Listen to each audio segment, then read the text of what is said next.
Hello, good morning.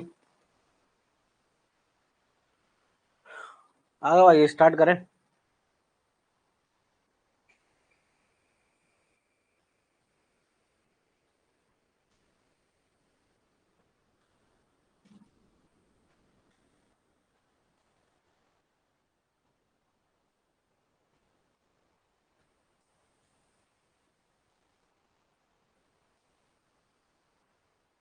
आ गए?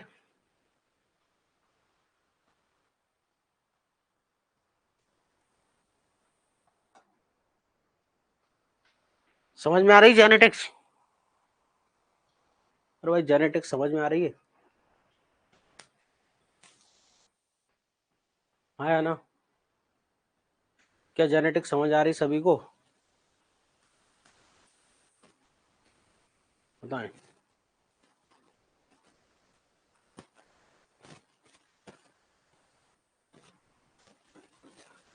Die hybrid से पहले शायद मैंने आपको हेडिंग डाली थी, डाई हाइब्रिड क्रॉस। अपन डाई हाइब्रिड से पहले क्या पढ़ेंगे? अपन डाई हाइब्रिड से पहले नंबर पर पढ़ने वाले हैं मोनो हाइब्रिड क्रॉस के अपवाद, है ना। प्रभाविता नियम के अपवाद पढ़ लो आप। क्या पढ़ो? प्रभाविता नियम के अपवाद, ताकि वो बीच में फिर, है ना, मिक्स नहीं होगा। प्रभाविता नियम के अपवाद क्या क्या अपवाद होते हैं ना। लॉ ऑफ डोमिनेंस जो है उसके क्या क्या एक्सेप्शन है ना। लॉ ऑफ डोमिनेंस जो होता है उसके क्या क्या अपवाद होते हैं ना। लॉ ऑफ डोमिनेंस जो है उसके क्या क्या अपवाद हैं। अपवाद, लॉ ऑफ डोमिनेंस के क्या अपवाद होते हैं समझना, वो हम पढ़ने वाले हैं। किसके? लॉ ऑफ डोमिनेंस के क्या अपवाद हैं। चलिए, तो मैंने पहले नंबर पर अपवाद आपको क्या बताया था, बताओ। लॉ ऑफ डोमिनेंस का पहले नंबर का जो अपवाद हमने पढ़ा था वो कौन सा पढ़ा था? लॉ ऑफ डोमिनेंस के पहले नंबर पर जो अपन ने अपवाद पढ़ा था वो कौन सा पढ़ा था, बताएं। लॉ ऑफ डोमिनेंस का जो अपवाद हमने पढ़ा था वो कौन सा था? तो देखो, पहले नंबर पर अपन ने पढ़ा था अपूर्ण प्रभाविता। कौन सा पढ़ा था, याद करें आप? अपूर्ण प्रभाविता। अरे हाँ या ना, क्या पढ़ा था? अपूर्ण प्रभाविता, इनकम्प्लीट डोमिनेंस, यही पढ़ा था हमने। इनकम्प्लीट डोमिनेंस, अपूर्ण प्रभाविता। बताइए, क्या यही पढ़ा था? बिल्कुल, अपूर्ण प्रभाविता। प्रभाविता नियम के अपवाद में अपन ने बताया था आपको इनकम्प्लीट डोमिनेंस था, अपूर्ण प्रभाविता। ठीक है ना। अपूर्ण प्रभाविता, इनकम्प्लीट डोमिनेंस। देखो, अब इसको ध्यान से सुनना, बहुत ही ध्यान से, है ना। इसको क्या सुनना है? बहुत ही ध्यान से आपको सुनना है। अपूर्ण प्रभाविता जो है क्या है? ठीक है, देखो, मेंडल के प्रभावी नियम के अनुसार F1 पीढ़ी जो है प्रभावी लक्षणों वाली होती है, हाँ या ना। मेंडल के प्रभावी नियम के अनुसार, ठीक है ना, ध्यान से सुनना, इधर ध्यान से सुनना आप, ध्यान से। अगर अपन, है ना, लाल इंटू सफेद के बीच का क्रॉस कराते हैं, ये लाल है और ये सफेद पुष्प है ना। ध्यान से सुनना, ये लाल पुष्प है ना, लाल पुष्प है और ये सफेद है। तो मेंडल के प्रभावी नियम के अनुसार इसको क्या होना चाहिए? मेंडल के प्रभावी नियम के अनुसार F1 पीढ़ी को क्या होना चाहिए, बताओ। मेंडल का जो प्रभावी लक्षण है, प्रभावी नियम है, उसके अनुसार इसको लाल आना चाहिए, सफेद आना चाहिए। इसको क्या आना चाहिए? इसको क्या आना चाहिए? मेंडल के प्रभावी नियम के अनुसार इसको क्या आना चाहिए? लाल आना चाहिए, सफेद आना चाहिए। मेंडल का जो प्रभाविता नियम है उसके अनुसार इसका क्या होना चाहिए? लाल दिखेगा या सफेद दिखेगा? मेंडल के प्रभाविता नियम के अनुसार जो होता है ये लाल होगा या सफेद होगा? रेड होगा भाई, प्रभावी कारक जो है रेड होगा। तो मेंडल तो यही कहता है। मेंडल तो क्या कहता है कि मेंडल के प्रभावी नियम के अनुसार क्या होता है कि F1 पीढ़ी में संतति जो है प्रभावी लक्षण वाली होनी चाहिए। ठीक है ना। मेंडल के अनुसार तो यह होना चाहिए, ठीक है ना। मेंडल के अनुसार यह होना चाहिए। देखो ध्यान से, है ना, क्या है कि मेंडल के प्रभाविता नियम के अनुसार, ध्यान से सुनना, मेंडल के प्रभाविता नियम के अनुसार, प्रभाविता नियम के अनुसार, नियम के अनुसार, ठीक है ना, नियम के अनुसार क्या होता है भाई? मेंडल के प्रभाविता नियम के अनुसार F1 पीढ़ी जो है, F1 पीढ़ी, ठीक है ना, F1 पीढ़ी जो होती है प्रभावी लक्षणों वाली होनी चाहिए। क्या होना चाहिए? प्रभावी लक्षणों वाली। क्या होनी चाहिए? प्रभावी लक्षणों वाली, ठीक है ना। F1 पीढ़ी जो है संतति प्रभावी लक्षणों वाली, ठीक है, क्या होना चाहिए? प्रभावी लक्षणों वाली होनी चाहिए। क्लियर है सभी को? होनी चाहिए। बात समझ में आ रही है। लेकिन किंतु ध्यान से सुनना, किंतु कुछ जीवों में या कुछ पादपों में, कुछ जीवों में F1 पीढ़ी जो होती है, ध्यान से सुनना, किंतु कुछ जीवों या पादपों में, कुछ जीवों या पादपों में, कुछ जीवों या पादपों में F1 पीढ़ी जो है, F1 पीढ़ी दोनों जनकों से भिन्न होती है। मतलब दोनों जनकों से भिन्न होती है। F1 पीढ़ी दोनों जनकों से अलग होती है। मतलब दोनों जनकों से अलग होती है। दोनों जनकों से क्या होती है? अलग होती है। क्या मेरी बात आपको समझ में आ रही है? दोनों जनकों से अलग होती है। क्या होती है? दोनों जनकों से अलग होती है। ये जो है ना, मेंडल के प्रभाविता नियम के अनुसार आना चाहिए इसको रेड, लेकिन ये आता है पिंक, ये आता है गुलाबी, ये आता है क्या? गुलाबी, पिंक कलर का, ये आता है गुलाबी। न ये लाल है, न ये सफेद है, ये क्या आता है? गुलाबी। तो यही हमको समझना कि गुलाबी कैसे आए, क्या हो गया आखिर। मेंडल तो ये कहता है कि भाई, मेंडल ये कहता है, ध्यान से सुनना, मेंडल ये कहता है कि उसके प्रभावी नियम के अनुसार तो F1 पीढ़ी को प्रभावी लक्षणों वाली होना चाहिए, मतलब इसको लाल होना चाहिए। लेकिन अपन ने क्या लिखा? किंतु कुछ जीवों या पादपों में F1 पीढ़ी जो होती है दोनों जनकों से भिन्न है। क्या F1 पीढ़ी दोनों जनकों से भिन्न आपको नजर आ रही है? मेंडल के प्रभावी नियम के अनुसार तो क्या होना चाहिए कि भाई F1 पीढ़ी प्रभावी लक्षणों वाली होनी चाहिए, किंतु कुछ जीवों में या पादपों में F1 पीढ़ी जो दोनों जनकों से क्या होती है? अलग होती है। दोनों से क्या होती है? अलग होती है। बात समझ में आ गई? ये दोनों से अलग दिख रही है, ये लाल है, ये सफेद है, ये कैसा दिख रहा है? गुलाबी। ये कैसा दिख रहा है? गुलाबी दिख रहा है। तो दोनों जनकों से भिन्न है, यही तो है पूर्ण प्रभाविता, यही तो अपवाद है। भाई अपवाद पढ़ रहे हैं, यही तो अपवाद है। अगर लाल होता तो अपवाद ही क्यों होता? अगर ये लाल दिखता तो अपवाद ही क्यों होता? उसको पढ़ते ही क्यों अपन? फिर तो सब कुछ सही चल रहा था। ये है ना, यहाँ पर जो है गुलाबी आया, इसकी तो हम इसलिए पढ़ रहे हैं अपवाद है कि अगर ऐसा कैसे हुआ है ना, अपूर्ण प्रभाविता क्या है। तो यहां तक समझ में आ गया? ठीक है ना, कि भाई कभी कभी ऐसा होता है कि कभी कभी F1 पीढ़ी जो होती है दोनों जनकों से भिन्न आ जाती है, तो अपूर्ण प्रभाविता में ऐसा ही होता है। तो अपूर्ण प्रभाविता क्या है? तो ये देखो, अपूर्ण प्रभाविता में क्या, ध्यान से सुनना, कि अपूर्ण प्रभाविता के केस में क्या होता है कि F1 पीढ़ी में क्या दोनों कारक उपस्थित हैं? क्या जो F1 पीढ़ी है इसमें दोनों कारक उपस्थित हैं? प्रभावी भी अप्रभावी दोनों कारक उपस्थित हैं। F1 पीढ़ी में क्या दोनों कारक उपस्थित है? हाँ, दोनों कारक हैं। लेकिन ये जो प्रभावी कारक है ये अपने आप को पूर्ण रूप से प्रदर्शित नहीं करता। मतलब ये जो अपना काम है 100% अपना कार्य नहीं करता। अगर ये जो कैपिटल प्रभावी कारक होता, अगर अपने आप को पूर्ण रूप से प्रदर्शित करता, मतलब अपना कार्य 100% करता ना, तो ये लाल कलर का हो जाता है। ये अपने आप को प्रदर्शित तो करता है लेकिन अपूर्ण रूप से करता है, इसलिए बीच का कलर रह जाता है, पूरा तरह लाल नहीं आता। क्या रह जाता है? गुलाबी रह जाता है। अपूर्ण प्रभाविता की परिभाषा क्या है कि F1 पीढ़ी में दोनों कारक उपस्थित होते हैं, लेकिन प्रभावी कारक जो है अपने आप को पूर्ण रूप से प्रदर्शित नहीं करता, मतलब अपना 100% इफेक्ट नहीं देता। वो अपना प्रभाव छोड़ता तो है लेकिन 100% नहीं आता। अगर 100% नहीं आता तो बीच का रिजल्ट रह जाता है। फिर तो अपूर्ण प्रभाविता में अपन क्या पढ़ रहे हैं? प्रभाविता नियम के अपवाद। पहला अपूर्ण, अपूर्ण का मतलब कि प्रभावी कारक अपूर्ण रूप से 100% काम नहीं करेगा, 50% 60% ही अपना प्रभाव दिखा रहा है, इसलिए बीच का रिजल्ट आता है। तो इसकी डेफिनेशन क्या लिखेंगे? ध्यान से सुनना, इसकी डेफिनेशन क्या है, इधर देखो। अपूर्ण प्रभाविता में क्या होता है लिखना आपको, इनकम्प्लीट डोमिनेंस है ना। अपूर्ण प्रभाविता में, अपूर्ण प्रभाविता, ठीक है ना, अपूर्ण प्रभाविता में, ठीक है ना, F1 पीढ़ी, अपूर्ण प्रभाविता में F1 पीढ़ी में जोड़ी के दोनों कारक होते हैं, प्रभावी अप्रभावी, जोड़ी के दोनों कारक उपस्थित होते हैं। दोनों कारक उपस्थित होते हैं, जोड़ी के दोनों कारक उपस्थित होते हैं। क्लियर? क्या होते हैं भाई? जोड़ी के दोनों कारक उपस्थित होते हैं, लेकिन प्रभावी कारक, लेकिन प्रभावी कारक जो होता है अपना कार्य ढंग से नहीं करता। लेकिन प्रभावी कारक जो होता है, ठीक है, पूर्ण रूप से क्या होता है? पूर्ण रूप से या अपूर्ण रूप से प्रकट करता है ना। अपूर्ण रूप से, अपूर्ण रूप से अपने, है ना, अपूर्ण रूप से प्रदर्शन करता है, या प्रदर्शन प्रदर्शन करता है, प्रदर्शन करता है। बात समझ में आ गई? इसलिए तो क्या होता है, इंटरमीडिएट रिजल्ट आता है। तो प्रभावी कारक है, या तो ऐसा लिख लो, ऐसे लिखना, प्रभावी कारक पूर्ण रूप से, ऐसे लिखना, यहाँ से इसको प्रभावी कारक पूर्ण रूप से लिखो, है ना, पूर्ण रूप से अपना प्रभाव प्रकट नहीं करता है। पूर्ण रूप से अपना प्रभाव प्रकट नहीं करता है, अपना प्रभाव, ठीक है, प्रकट नहीं करता है, अपना प्रभाव प्रकट नहीं करता है। क्लियर है? अपूर्ण प्रभाविता में क्या होता है, F1 पीढ़ी में जोड़ी के दोनों कारक उपस्थित होते हैं, लेकिन प्रभावी कारक जो होता है, प्रभावी कारक कौन सा कारक, प्रभावी कारक जो है ना, कौन सा प्रभावी कारक लिख लेना यहाँ पर। प्रभावी कारक पूर्ण रूप से अपना प्रभाव प्रदर्शित नहीं करता है। प्रभावी कारक पूर्ण रूप से, प्रभावी कारक पूर्ण रूप से अपना प्रभाव लेगा, ये है ना, क्या लेगा, प्रभाव, अपना प्रभाव प्रकट नहीं करता है। इसलिए क्या आता है, बीच का रिजल्ट आता है।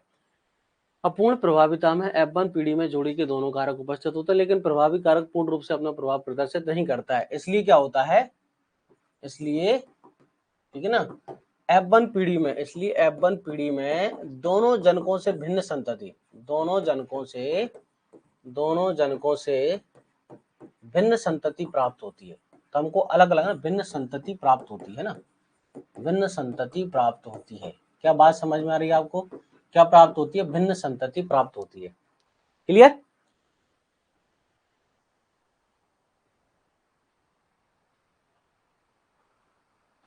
तो बात समझ में आ रही है भाई, दोनों काम कर, दोनों उपस्थित हैं, लेकिन क्या होगा, दोनों उपस्थित हैं। देखो यहाँ पर एक बार और देख लो कि भाई जब लाल और सफेद के बीच क्रॉस कराते हैं, जब लाल और सफेद पुष्प के बीच क्रॉस कराया जाता है, तो F1 में आना चाहिए लाल, F1 में क्या आना चाहिए, लाल, लेकिन आता है क्या, गुलाबी, आता क्या है, गुलाबी। तो दोनों जनकों से भिन्न हो गई है, क्या आ गया, गुलाबी, है ना। जब लाल और सफेद के बीच क्रॉस कराते हो तो आता है गुलाबी। तो मेंडल का प्रभावी, तो तभी तो अपवाद है, तभी तो क्या अपवाद है। तो बात समझ में आ गई। अपूर्ण प्रभाविता मतलब ये होता है कि प्रभावी कारक अपने आप को पूर्ण रूप से प्रदर्शित नहीं कर रहा, अपना काम 100% नहीं कर रहा, अधूरा कर रहा है।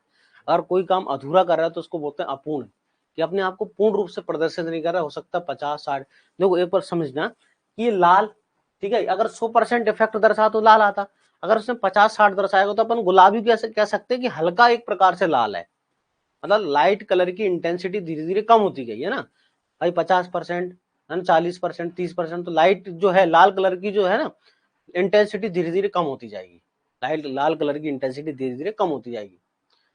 तो हम ये कह सकते हैं कि गुलाबी एक प्रकार का हल्का लाल है। कैसे, मतलब अगर ये पूरी तरह एक्सप्रेस करता तो लाल आता, लेकिन इसने पूरी तरह एक्सप्रेस किया ही नहीं है, अपना काम पूरी तरह नहीं किया, तो बीच का कलर आया क्या, गुलाबी।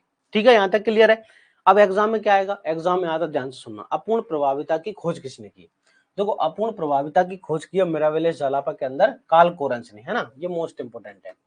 अपूर्ण प्रभाविता की खोज, अपूर्ण प्रभाविता की खोज, अपूर्ण प्रभाविता की खोज, अपूर्ण प्रभाविता की खोज किसने की है, तो अपूर्ण प्रभाविता की खोज कार्ल कोरेंस ने। किसने भाई, कार्ल कोरेंस, है ना, कार्ल कोरेंस ने अपूर्ण प्रभाविता की खोज किसने की, कार्ल कोरेंस ने मिरावेलिस जालापा में। ठीक है, कौन सा प्लांट, याद रखना, मिरावेलिस जालापा, ठीक है, मिरावेलिस जालापा, है ना, कौन सा पौधा, मिरावेलिस जालापा में ना।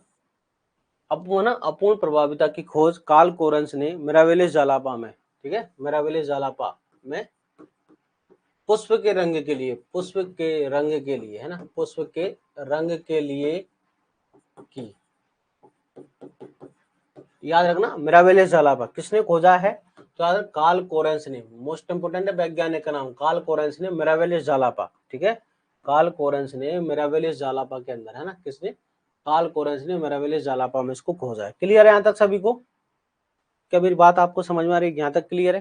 कार्ल कोरेंस ने मिरावेलिस जालापा में इसको, इसका दूसरा नाम होता है गुलेवांस भी कहते हैं इसको, है ना, गुलेवांस, गुलेवांस भी कहते हैं इसको, है ना, गुलेवांस। अब इधर देखो, ध्यान से सुनना, मोस्ट इंपोर्टेंट, मिरावेलिस जालापा में पुष्प का रंग। अगर अपन देखते हैं उदाहरण, ध्यान से सुनना उदाहरण, ठीक है ना, ये अपन पढ़ रहे हैं उदाहरण किसके, अपूर्ण प्रभाविता के उदाहरण, अपूर्ण प्रभाविता के उदाहरण पढ़ रहे हैं हम। उदाहरण में हम पहले नंबर पे लगेंगे मिरावेलिस जालापा में पुष्प का रंग। ध्यान से सुनना, मिरावेलिस जालापा नाम का जो प्लांट है, मिरावेलिस जालापा, ठीक है, मिरावेलिस जालापा में पुष्प का रंग, ठीक है ना, में पुष्प का रंग। तो मिरावेलिस जालापा में पुष्प के रंग 3 प्रकार के मिलते हैं। कितने, 3 प्रकार के पुष्प के रंग होते हैं, 3 प्रकार के। एक लाल आपको मिलेगा, लाल पुष्प, एक को आपको मिलेगा गुलाबी पुष्प, एक आपको मिलेगा गुलाबी पुष्प, और एक मिलेगा आपको सफेद पुष्प।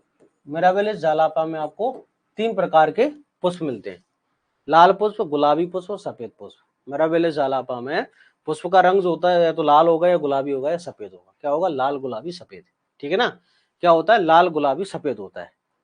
ठीक है, अब इधर देखिए अपन क्रॉस कराते हैं। देखो कार्ल कोरेंस ने क्या किया, ध्यान से सुनना। कार्ल कोरेंस ने लाल और सफेद के बीच क्रॉस कराया। कार्ल कोरेंस ने किस किस के बीच क्रॉस कराया?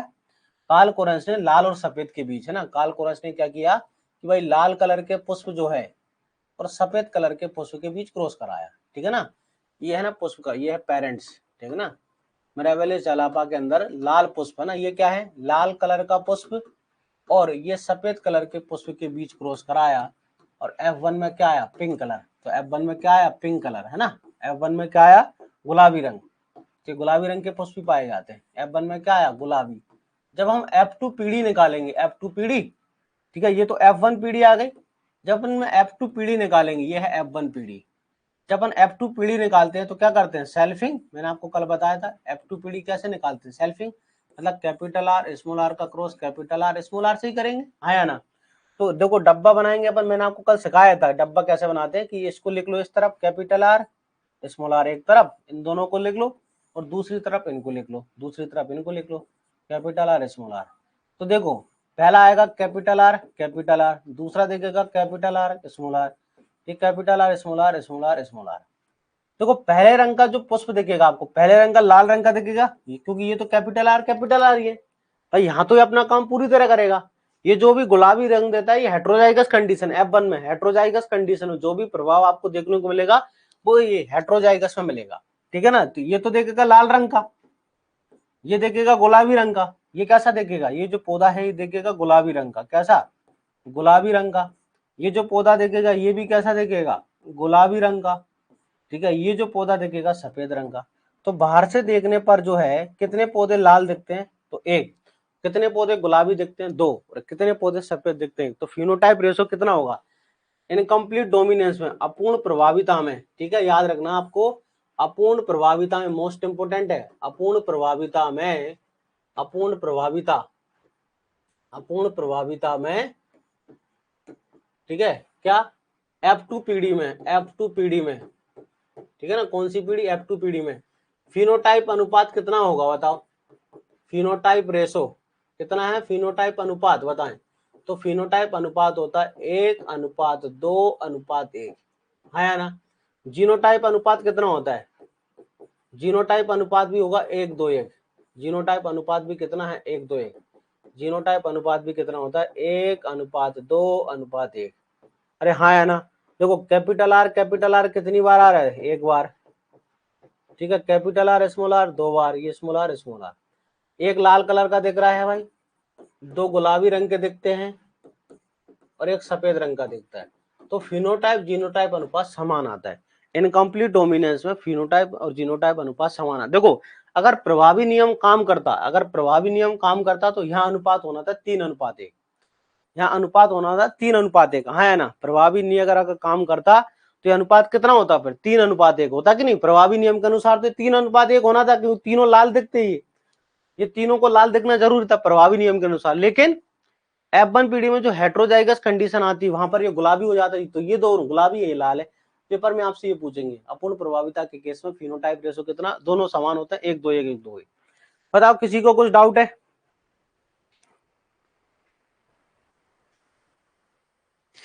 तो आपको गुलाबी रंग जो दिखेगा हमेशा विषम युग्मजीय अवस्था में दिखेगा, है ना। गुलाबी रंग जो दिखेगा हमेशा विषम युग्मजीय अवस्था में। सम युग्मजीय अवस्था में या तो लाल आएगा सफेद, ये लाल है ये सफेद है। ये विषम युग्मजीय अवस्था में आपको गुलाबी रंग दिखेगा। क्या बात समझ में आ गई सबको? किसी को कुछ डाउट है इसमें? क्या किसी को कुछ डाउट है? ठीक है, बताएं। नोट कर लिया सबने? मैं आपको डायग्राम भी दिखाता हूँ इसका एक, अगर नोट कर लिया हो। नोट कर लिया ना सबने? लाल सफेद आपके नोट्स में भी ऐसा ही लिखा हुआ प्रॉपर, है ना। देखो इधर देखो, मैं आपको इसका डायग्राम दिखाता हूँ।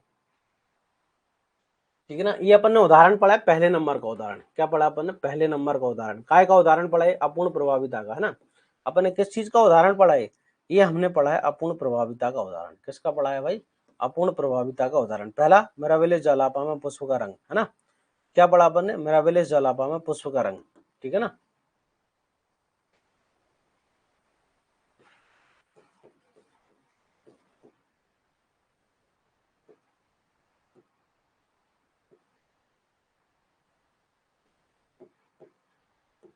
यहाँ देखिए, ये दिख रहा है आपको, ये जो मैंने पढ़ा है यहाँ पर लिखा हुआ है डायग्राम में।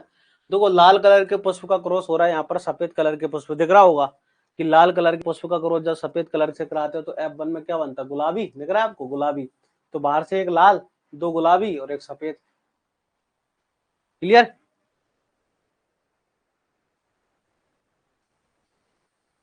ठीक, क्लियर है। तो आपको याद क्या रखना है, आपको याद सिर्फ इतना ये रखना है कि अपूर्ण प्रभाविता में फिनोटाइप जीनोटाइप अनुपात समान आता है। अपूर्ण प्रभाविता के केस में जीनोटाइप फिनोटाइप अनुपात समान आता है ना, जीनोटाइप फिनोटाइप। तो फिनोटाइप 1-2-1, जीनोटाइप भी 1-2-1 होता है। क्लियर? क्या मेरी बात आपको समझ में आ गई? ये पहले नंबर का उदाहरण है, किसका, अपूर्ण प्रभाविता का पहले नंबर का उदाहरण। दूसरे नंबर उदाहरण लिख लो, उदाहरण देखो यहाँ पर एक उदाहरण लिखा है, ये लिखा है, इधर देखें डायग्राम को, कि जो काले रंग के मुर्गी का क्रॉस, ये मुर्गा और ये मुर्गी, ठीक है, ये काला रंग का मुर्गा और सफेद रंग की मुर्गी, इन दोनों के बीच कराई जाए ब्रीडिंग, तो नीले कलर का दिख रहा है आपको, ये तो नीले कलर का पैदा हो रहा है। जब काले कलर के मुर्गे का सफेद कलर की मुर्गी के साथ मैटिंग कराई जाती है तो नीले कलर के पैदा होते हैं इसमें दो। F1 नीला आ गया, F1 नीला, और यहाँ पर देखो काला, दो नीले और एक सफेद। तो ये उदाहरण लिख लो, है ना, सब में एक जैसा रिजल्ट मिलेगा, सब जगह 1-2-1-2, सभी का रिजल्ट एक जैसा होगा, बस आपको उदाहरण लिखना है। तो पेपर में पूछेंगे अपूर्ण प्रभाविता के उदाहरण। तो पहला उदाहरण हो गया कि आपका मिराबेलिस जलापा में पुष्प का रंग, वहां आपको देखने को मिलेगा ये। दूसरा, सब जगह अनुपात यही आएगा, सेम टू सेम। दूसरा उदाहरण लेके आप, ठीक है ना, क्या लिखना है, एंडालुसियन मुर्गों में, ठीक है ना, क्या लिखना है आपको, लेके आप एंडालुसियन, ये लिखना आप एंडालुसियन मुर्गे जो है ना, एंडालुसियन मुर्गों में पंखों का रंग, ठीक है ना, एंडालुसियन मुर्गों, ठीक है ना, या पोल्ट्री मुर्गों में पंखों का रंग, आपको इसमें भी देखने को मिलेगा पंखों का रंग, ठीक है ना, कि जब काले कलर का मुर्गे का क्रॉस सफेद रंग की मुर्गी से कराते हैं तो क्या मिलता है, नीला। ठीक है, देखो काला इंटू सफेद, ठीक है, सफेद मुर्गी का कराएंगे तो क्या मिलता है, नीला। पंखों का रंग कैसा मिलता है, नीला। तो भाई जब F2 में भी आएगा सेम 1-2-1 1-2-1, तो आपको उदाहरण याद रखना है। तीसरा लिखना है उदाहरण, उदाहरण ही आपसे एग्जाम में तीसरा लिखना है, एंटी हरिनम मेजस, ठीक है ना, क्या लिखना है, एंटी हरिनम मेजस, ठीक है, एंटी हरिनम मेजस पादप में पुष्प का रंग, मेजस पादप में पुष्प का रंग। तो इन तीनों जगह है ना आपको अपूर्ण प्रभाविता देखने को मिलेगी, एंटी हरिनम मेजस में पादप पुष्प का रंग। इन तीनों केसेस में हमको क्या देखने को मिलेगी, इन तीनों, है ना, जो उदाहरण हमने पढ़े हैं, इन तीनों में हमको अपूर्ण प्रभाविता देखने को मिलती है। ठीक है, इन तीनों के अंदर एग्जाम में क्या पूछेंगे, एग्जाम में या तो अनुपात पूछते हैं, उदाहरण के नाम पूछते हैं, अपूर्ण प्रभाविता की खोज किसने की है, किसमें की है, और इसके उदाहरण क्या क्या है। क्लियर? चलिए, एंटी हरिनम मेजस, जिसको हम स्नैपड्रैगन या डॉग फ्लोवर भी कहते हैं ना, ऐसे क्या बोलते हैं अपन, स्नैपड्रैगन, ये एंटी हरिनम मेजस है ना, ऐसे क्या बोलते हैं, ऐसे कहते हैं स्नैपड्रैगन, ठीक है ना, स्नैपड्रैगन या कुत्ता पुष्प, डॉग फ्लोवर कहते हैं, इसे क्या बोलते हैं, कुत्ता पुष्प, ठीक है ना, कुत्ता पुष्प, डॉग फ्लोवर कहते हैं। तो उदाहरण याद रखना आपको, अपूर्ण प्रभाविता का उदाहरण है, अपूर्ण प्रभाविता का पहला उदाहरण है मिराबेलिस जलापा पुष्प का रंग, दूसरा उदाहरण है, ठीक है, एंडालुसियन मुर्गों के अंदर पंखों का रंग, और तीसरा एंटी हरिनम मेजस में ये पुष्पों का रंग। ठीक है, अनुपात याद रखेंगे, 1-2-1 1-2-1 होता है, अनुपात जीनोटाइप फिनोटाइप दोनों समान आता है, 1:2 1:2 आता है। ठीक है, 1-2-1 1-2-1। चलिए, अब हम पढ़ क्या रहे हैं, हम पढ़ रहे हैं प्रभाविता नियम के अपवाद। क्या पढ़ रहे हैं, प्रभाविता नियम के अपवाद। तो हमने पहला अपवाद पढ़ा अपूर्ण प्रभाविता, प्रभाविता नियम के अपवाद पढ़ रहे हैं, ठीक है ना।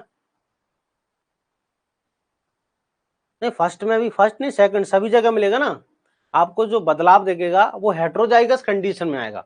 बदलाव जो होता है, जिसके पास विषम युग्मजी की जीन आएगी उसमें बदलाव होगा। F1 F2 में भी तो है बदलाव भाई, F1 के बाद F2 में भी तो आ रहा है, देखो गुलाबी, तो गुलाबी F1 F2 सब में आएगा, लेकिन कब आएगा, जब जीन विषम युग्मजी अवस्था में आती है, हेटेरोजाइगस कंडीशन, होमोजाइगस में नहीं होता ये अंतर। चलिए, अगला दूसरे नंबर का उदाहरण है सहप्रभाविता, इंपोर्टेंट है, क्या है, सहप्रभाविता। देखो सहप्रभाविता क्या है, कोड देखो, मेंडल का लॉ ऑफ डोमिनेंस क्या कहता है, मेंडल का लॉ ऑफ डोमिनेंस क्या कहता है कि F1 पीढ़ी जो होगी वो प्रभावी लक्षणों वाली होगी, हाँ या ना, F1 पीढ़ी जो होगी वो प्रभावी लक्षणों वाली होगी, हमेशा यही कहता है मेंडल। मेंडल क्या कहता है कि F1 पीढ़ी जो होती है विषम अवस्था वाली, वो हमेशा प्रभावी लक्षणों वाली होती है, लेकिन ऐसा हमेशा सही नहीं है। हमने अभी देख लिया अपूर्ण प्रभाविता, देखो कोडोमिनेंस में क्या होता है, देखो इधर ध्यान से सुनना ना, सह प्रभाविता में देखो क्या, इधर देखें यहाँ पर इस डायग्राम को देखें बड़े गौर से आप, क्या चल रहा है, यह है ना लाल रंग का सांड, यह बुल, और यह सफेद रंग की काऊ गाय। जब इन दोनों की मैटिंग कराते हैं देखो चितकबरी पैदा हो रही है, चितकबरी मतलब इसमें लाल धब्बे भी है और इसमें सफेद धब्बे भी हैं। चितकबरा है, चितकबरा कहते हैं इसको, अपन क्या बोलते हैं, चितकबरा। तो ये जो चितकबरा है ये दिख रहा है आपको, मतलब लाल भी है और सफेद भी। जबकि मेंडल के प्रभावी नियम के अनुसार अगर ये सांड जो है ये अगर डोमिनेंट है ना, ये प्रभावी लक्षण वाला है, तो इसको F1 पीढ़ी को लाल होना था। अगर ये प्रभावी रंग वाला है तो F1 पीढ़ी को लाल होना था, हाँ या ना। मेंडल के प्रभावी नियम के अनुसार तो F1 पीढ़ी को प्रभावी लक्षणों वाली जैसा होना चाहिए, तो इसको लाल होना चाहिए। लेकिन ये तो लाल के साथ साथ में सफेद धब्बे भी आ रहे हैं यहाँ, तो मतलब दोनों ऐसा हो रहा है, मतलब दोनों जीन अपना अपना काम कर रही हैं। बिल्कुल, सह प्रभाविता में F1 पीढ़ी में दोनों जीन अपना अपना प्रभाव प्रकट करती है स्वतंत्र रूप से, मतलब प्रभावी जीन और अप्रभावी कारक दोनों जो कारक होते हैं वो अपना अपना प्रभाव प्रकट करते हैं। इसलिए तो इसमें लाल कलर के धब्बे आ रहे हैं और सफेद कलर के धब्बे नजर आ रहे हैं। इस गाय के अंदर आपको जो पैदा हो रहा है F1 में, इसमें आपको लाल कलर के धब्बे क्यों आ रहे हैं, क्योंकि इसमें लाल कलर की जीन भी काम कर रही है। सफेद क्यों आ रहे हैं, क्योंकि इसमें अप्रभावी कारक वाली भी काम कर रही है। तो जब F1 पीढ़ी में दोनों अपना अपना काम करें स्वतंत्र रूप से, दोनों अपना अपना काम कर रहे हैं, तो उसको बोलते हैं सह प्रभाविता। बात समझ में आ गई। देखो मान के चलते हैं कि इसकी जो जीन है वो कैपिटल आर है, इसकी स्मॉल आर, तो यहाँ पर कैपिटल आर स्मॉल आर, ठीक है। तो यहाँ पर कैपिटल आर भी अपना काम कर रही है और स्मॉल आर भी अपना काम कर रही है। बात समझ में आ गई क्या। तो F1 पीढ़ी में जब दोनों कारक प्रभावी अप्रभावी कारक अपना अपना रूप जो है अपना अपना कार्य स्वतंत्र रूप से करते हैं, मतलब प्रभावी है ना अप्रभावी को दबा नहीं पाता, दोनों अपना अपना प्रभाव प्रकट करते हैं, तो उसे बोलते हैं सह प्रभाविता। तो ये देख रहे हैं आपको उदाहरण, निश्चित कर अगर देखो प्रभाविता नियम होता है तो ये लाल कलर का दिखता, फिर जो प्रभावी होता है उसके अकॉर्डिंग दिखता है, अरे दिखता कि नहीं दिखता, जो प्रभावी होता उसी के अकॉर्डिंग दिखना था इसको। मेंडल के प्रभावी नियम के अनुसार इसको क्या दिखना था, लाल रंग का दिखना था, ठीक है। लेकिन ऐसे या काले रंग का सांड ले लो तो काले रंग का दिखना था। आपने देखा होगा ऐसे चितकबरे देखे होंगे, काले सफेद धब्बे लाल सफेद धब्बे वाले पशु आपने देखे होंगे ना, अरे हाँ या ना, अरे देखे कि नहीं देखे ये वाले पशु, तो उसे बोलते हैं हम कोडोमिनेंस। तो कोडोमिनेंस की डेफिनेशन क्या है कि जब विषमिक अवस्था में जोड़े के दोनों जीन या दोनों कारक स्वतंत्र रूप से अपना प्रभाव प्रकट करते हैं, ठीक है, जोड़े के दोनों जीन अपना स्वतंत्र रूप से प्रभाव प्रकट करते हैं, तो उसे क्या बोलते हैं हम, कोडोमिनेंस। देखो जब विषम युग्मजीय अवस्था में है ना, F1 पीढ़ी मतलब विषम युग्मजीय अवस्था ही तो है वो। जब विषम युग्मजीय अवस्था में देखो, जब विषम युग्मजीय अवस्था में जोड़ी के दोनों कारक, ठीक है, जोड़ी के दोनों कारक, ठीक है, या जीन है ना अपना प्रभाव स्वतंत्र रूप से प्रकट करते हैं, अपना प्रभाव स्वतंत्र रूप से प्रकट करते हैं ना, स्वतंत्र रूप से क्या करते हैं, प्रकट, स्वतंत्र रूप से प्रकट करते हैं, स्वतंत्र रूप से क्या करते हो, प्रकट करते हो, है ना, प्रकट करते हैं। जब विसंयोजी अवस्था में जोड़ी के दोनों कारक या जीन अपना प्रभाव स्वतंत्र रूप से प्रकट करते हैं, उसे क्या बोलते हैं, सह प्रभाविता। अपना अपना काम करें, किसी को किसी से मतलब नहीं है, उसे सह प्रभाविता कहते हैं। उसे क्या बोलते हैं, सह प्रभाविता। क्लियर, प्रभावी कारक भी अपना काम करेगा, अप्रभावी अपना काम करता है, उसे सह प्रभाविता कहते हैं। इसका उदाहरण क्या है, इसका उदाहरण है पशुओं में त्वचा का रंग। उसका उदाहरण क्या हो गया, पशुओं में त्वचा का रंग। क्या उदाहरण है इसमें, पशुओं में त्वचा का रंग, पशुओं में किसका, त्वचा, स्किन का कलर है ना, इस त्वचा का रंग, ठीक है, पशुओं में त्वचा का रंग। इसका उदाहरण क्या है, तो आंसर है पशुओं में त्वचा का रंग। सह प्रभाविता का उदाहरण है पशुओं में त्वचा का रंग। और दूसरा उदाहरण होता है दूसरे नंबर का, ठीक है, most important, AB blood group का नाम सुना आपने कभी, एबी ब्लड ग्रुप हो सकता है आप में से किसी व्यक्ति का एबी ब्लड ग्रुप हो, किसी का एबी ब्लड ग्रुप है, एबी, आप में से किसी व्यक्ति का एबी ब्लड ग्रुप है, सिर्फ एबी, पॉजिटिव नेगेटिव जो भी हो, एबी है क्या, AB blood group, positive negative नहीं पूछ रहा मैं, सिर्फ पूछ रहा हूँ एबी पॉजिटिव चलेगा नेगेटिव चलेगा, किसी व्यक्ति का है, किसी व्यक्ति का एबी ब्लड ग्रुप है, बिल्कुल होगा। तो ए बी ब्लड ग्रुप भी इसी का उदाहरण है, कोडोमिनेंस का। याद रखना, ए बी ब्लड ग्रुप भी क्या है, कोडोमिनेंस का उदाहरण है, ठीक है ना। ए बी ब्लड ग्रुप जो है इसी का उदाहरण है, किसका, कोडोमिनेंस का। ए बी ब्लड ग्रुप जो होता है ना, वो कोडोमिनेंस का एग्जाम्पल है। क्यों? क्योंकि यहाँ पर ए वाला ब्लड ग्रुप, ये दोनों अपना अपना काम करते, तभी तो तीसरा ब्लड ग्रुप आया ये। देखो ब्लड ग्रुप ए वाली जीन भी काम करती है, बी वाली भी काम करती है, तो एक तीसरा ब्लड ग्रुप बन जाता है जिसको हम ए बी ब्लड ग्रुप कहते हैं। यहाँ पर ए वाली जीन भी काम करती है, बी वाली भी जीन काम करती है, तो ए बी ब्लड ग्रुप जो होता है एक तीसरा ब्लड ग्रुप बन जाता है। तो ए बी ब्लड ग्रुप जो होता है, हम ये देखते हैं क्या होता है, यूनिवर्सल रिसीवर होता है। ये भाई साहब ले सबका सकता है, लेकिन दे किसी को नहीं सकता, ये दे सिर्फ ए बी को ही दे सकता है ना। ये ब्लड जो है सिर्फ ले सबसे सकता है, यूनिवर्सल रिसीवर होता है। सभी का ब्लड ले, ए का भी ले लेगा, बी का भी ले लेगा, ओ को भी का भी ले लेगा, ए बी खुद का भी ले लेगा ये, ठीक है ना।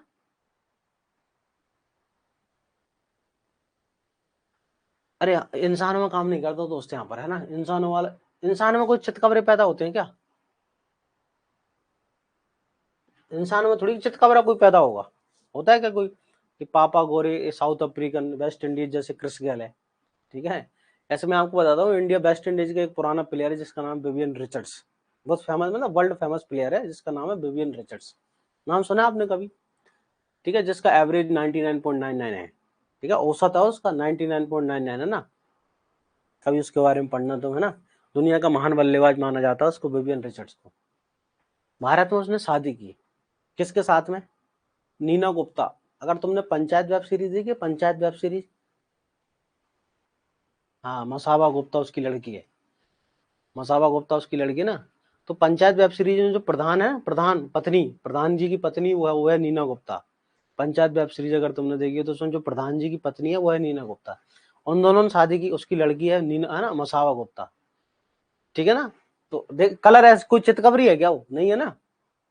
तो इंसान में ये सिर्फ पशुओं में होता है। तो अपन लेके इधर देखो ध्यान से, पशुओं में त्वचा का रंग, एक बार अपन इसको समझते हैं ना। पशुओं में त्वचा का रंग, ठीक है ना, पशुओं में त्वचा का रंग, इसको समझो। पहले अपन जीनोटाइप फिनोटाइप अनुपात भी देखेंगे कि कितना कितना है। देखो कि जब काले कलर के सांड का क्रॉस, ठीक है ना, मेल जो है भाई, ये कैपिटल बी कैपिटल मान लेते हैं ब्लैक कलर का, और ये अपन क्या मान लेते हैं, व्हाइट कलर की काऊ है, इसको काऊ ले लेते हैं ना। ये क्या है, तो आंसर है ये मेल है, क्या है, मेल, ठीक है ना, मेल ले लिया अपन ने। ये प्रभावी है ना, ये क्या है, प्रभावी डोमिनेंट है ना, काले रंग का है, क्या है, काला, ठीक है। ये सांड जो है काले रंग का है, और ये जो सफेद गाय है, ठीक है, ये मादा है जो कि सफेद रंग की है, और ये अप्रभावी लक्षण है, कैसा, अप्रभावी लक्षण है, ठीक है, अप्रभावी लक्षण है। यहाँ पर B1 है ना, ये आया F1, अपना F1, ये जो आगे F1, तो F1 पीढ़ी में, F1 पीढ़ी में मेंडल के प्रभावी नियम के अनुसार, F1 पीढ़ी में मेंडल के प्रभावी नियम के अनुसार इसका होना था काला, लेकिन ये होता है चितकबरा। अरे काले और सफेद धब्बे को भी चितकबरा कहते हैं, ठीक है, ये है चितकबरा, ठीक है। इसे क्या बोलेंगे, चितकबरा, मतलब इस पर आपको काले धब्बे मिलेंगे इसकी सतह पर, आपको सफेद, मतलब F1 पीढ़ी में ये है विषम एकमजीय अवस्था, ये है विषम एकमजीय अवस्था, है ना। तो जब विषम एकमजीय अवस्था में दोनों कारक अपना अपना काम करते हैं, कैपिटल बी, तो इसके कारण आएंगे काले धब्बे, इसके कारण काले धब्बे, इसके कारण सफेद धब्बे। भाई पशु के शरीर पर, है ना, इसके कारण काले धब्बे आएंगे, इसके कारण सफेद आएंगे, दोनों अपना अपना काम प्रकट करते हैं, इसलिए तो इसके शरीर पर क्या आते हैं, काले धब्बे दोनों आते हैं, ठीक है। बात समझ में आ गई? अरे कोई दिक्कत नहीं है, तुम कुछ भी ले लो, है ना, वहां पर निशान लगा होगा, कोई दिक्कत की बात नहीं, कैपिटल ये समझ लो तुम तो, है ना। काम की बात इधर सुनो, जब इन पे, अब पशुओं में है ना सेल्फिंग नहीं होती, पहली बात ध्यान से सुनना, पशुओं में सेल्फिंग नहीं होती है ना। पशुओं में क्या होती है, पशुओं के अंदर जो है, वहां पर सफेद लिखा है, यहाँ पर आप सफेद लिख लो, WW लिख लो, कोई बात नहीं, जिच्छा हो आपकी, है ना। यहाँ पर नोट्स में WW लिखा है ना, सफेद लिखा है, कोई दिक्कत की बात नहीं, ठीक है। बात समझ में आ गई? तो इधर ध्यान से सुनना, ठीक है, इधर ध्यान से सुने अपन, ठीक है, हो गया। इधर देखो, पशुओं में सेल्फिंग नहीं होती ना, पशुओं में आपस में क्रॉस थोड़ी होगा, इसका क्रॉस इससे, भाई जो पशु बनेगा एप्पल में, क्या उसका क्रॉस इससे थोड़ी होगा, पशु में होता है क्या, यहाँ पर नर और मादा जो बनेगा, क्या उसी का उसके साथ नहीं हो सकता ना। यहाँ पर सगे से संबंधियों का कराया जाता है, सगे संबंधियों का। ये जो F1 बनेगा, इसका क्रॉस इसके सगे संबंधी से होता है, तो उसको सिमेटिंग कहते हैं पशुओं में। अरे इनब्रीडिंग का प्रकार है एक प्रकार से सिमेटिंग, मेरी बात समझ में आ रही है आपको? अरे यहाँ पर हम सेल्फिंग लिख नहीं सकते, यहाँ पर सेल्फिंग लिख सकते क्या? यहाँ पर ये सांड पैदा हुआ चितकबरा, अब इसे सांड का ग्रोथ सांड से कैसे कराओगे? सेल्फिंग का मतलब तो क्या होता है? स्वपरागण खुद का खुद से, है ना? तो यहाँ पर सांड का ग्रोथ सांड से थोड़ी होगा, इसके लिए गाय चाहिए ना दूसरी, तो मतलब गाय कौन? तो यहाँ पर एक्चुअली है ना, सिमेटिंग का मतलब होता है भाई बहन के बीच क्रॉस। एक्चुअली सिमेटिंग का मतलब होता है यहाँ पर कि ऐसे सदस्यों के बीच क्रॉस कराना जिनके पेरेंट्स समान होते हैं, मतलब आपस में भाई बहन होते हैं। ये जो गाय और बछड़ा वो आपस में क्या होते हैं? भाई बहन माने जाते हैं, कि जिनकी पेरेंट्स से समान हो उनके बीच क्रॉस होना। ठीक है, इधर देखो, तो उसको छोड़ो, अपन ने कराया सिमेटिंग। क्या कराया? सिमेटिंग। अब देखो सिमेटिंग कराएंगे तो क्या होगा भाई? Capital B small B into capital B small B, इन दोनों का क्रॉस। ठीक है, इन दोनों का क्रॉस होगा, कैपिटल बी के small B, capital B small b. तो अपने को अब रिजल्ट कैसा मिलेगा? अपने को जो रिजल्ट मिलेगा, ध्यान से सुनना, कैसा मिलेगा? इधर लिख देते हैं रिजल्ट को, इस तरफ, है ना? रिजल्ट जो मिलेगा इधर देखें आप, कैसा मिलेगा? कैपिटल बी, ये देखो, ठीक है, कैपिटल बी। ये आपको मिलेगा ये वाला कैपिटल बी स्मॉल बी, ये आपको मिलेगा कैपिटल बी स्मॉल बी, है ना? ये स्मॉल बी स्मॉल बी, ऐसा मिलेगा कुछ। तो पहले नंबर का जो होगा वो आपको काला आएगा। पहले नंबर का क्या है? काला। ये जो है काला है, ठीक है ना, ये है काला। ये दोनों जो हैं दूसरे नंबर और तीसरे नंबर के, ये जो चितकबरे देखेंगे यहाँ है ना, ये दोनों आपको क्या देखेंगे? चितकबरे। अरे दोनों चितकबरे। और ये वाला क्या लिखा? सफेद। एक बार मैं डब्बों में भी बना के बता दूं आपके, इधर देखो, जब अपन इसका क्रॉस कराएंगे तो ऐसा आएगा, एक तरफ कैपिटल बी एक तरफ स्मॉल बी आएगा, ठीक है, और दूसरी तरफ क्या आएगा? कैपिटल बी स्मॉल बी, हाँ है ना? तो F2PD में कुछ ऐसा आएगा, capital B capital B capital B small b. आप डब्लू लिख सकते हो, कोई दिक्कत नहीं है ना, बस समझ में आना चाहिए आपको। ठीक है, समझ में आना चाहिए, मतलब प्रभावी अप्रभावी दोनों अपना अपना काम करते हैं। तो ये कैसा दिख रहा है? पहला काला, पहला काला, ये क्या है? चितकबरा। क्या है? चितकबरा। ये क्या है? चितकबरा। चितकबरा मतलब रोन कलर, इंग्लिश में कहते हैं चितकबरा। और ये क्या है? सफेद। तो बाहर से देखने पर हमको भाई कितने चितकबरे थे, कितने काले और कितने सफेद नजर आ रहे हैं?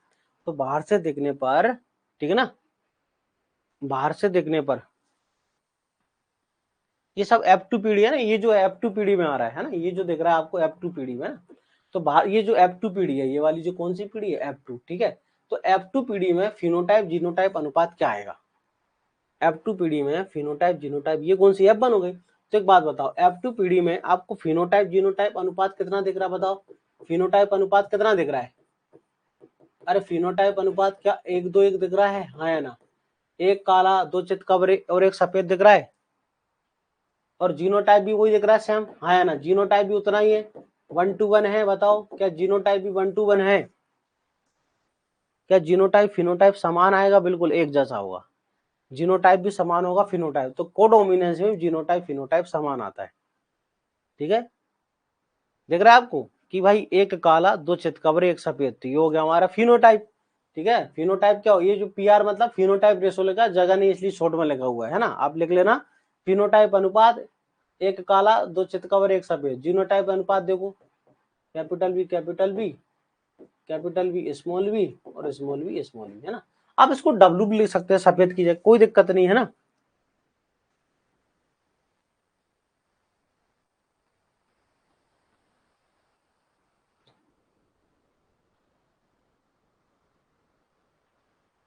ये तो अफवाह, हाँ F1 F2 दो, ये अपवाद तो चलते ही रहेगा, ये जो अपवाद तो F2 F3 F5 सब में आगे संतानों में चलना ही है इसको।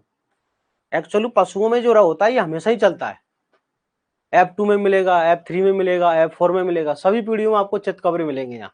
तो जो जो चितकबरा है वो इसका उदाहरण है, ये आपको जरूरी नहीं। ये मतलब हम ये पढ़ रहे हैं कि पशु में त्वचा का रंग वो कोडोमिनेंस का उदाहरण है, मतलब F1PD F2 F3, भाई लगातार पीढ़ी। एक बात सुनो, ब्लड ग्रुप AB, क्या AB ब्लड ग्रुप किसी एक इंसान में वो खत्म हो गया? कि आगे जितनी भी संतानें आएंगी उसकी हो सकता है किसी में AB आए, तो लगातार है ना, आने वाली 100 पीढ़ियों में AB ब्लड ग्रुप आ सकता है।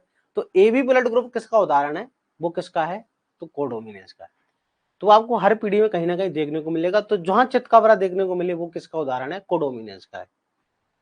ठीक है, हमको ये समझना है जीन व्यवहार कैसे करती है। हमको पेपर में सिर्फ ये दोनों एग्जाम्पल पूछते हैं, पेपर में क्या पूछते हैं? दोनों एग्जाम्पल, है ना।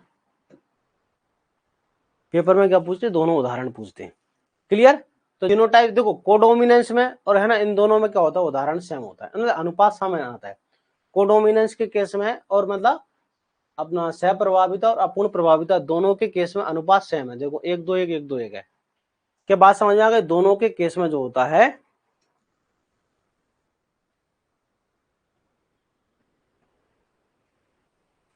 अरे बात समझ में आ गई। एक उदाहरण और लिख लो इसका, जैसे sickle cell anaemia, most important उदाहरण है को लिख लो। सिकल सेल एनीमिया की बीमारी होती है, ये मोस्ट इंपोर्टेंट है ना, इसका उदाहरण। एक उदाहरण और लिख लो किसका, अपूर्ण प्रभाविता का ना, इसका अपना सह प्रभाविता का उदाहरण लिख लो। तीसरा, दो उदाहरण लिख लिए ना अपन ने, ए बी ब्लड ग्रुप लिखा अपन ने, पशुओं में त्वचा का रंग लिखा, ठीक है। यहाँ पर तीसरा और लिख लो, यहाँ पर तीसरा उदाहरण sickle cell anaemia. Sickle cell anaemia की बीमारी होती है इंसान में, सिकल सेल एनीमिया, ये उसका उदाहरण है। एक पेपर आपने नोट्स में शायद एमएन ब्लड ग्रुप भी लिखा क्या, आपके नोट्स में लिखा होगा एमएन ब्लड ग्रुप, एक विशेष प्रकार का ब्लड ग्रुप होता है एमएन ब्लड ग्रुप।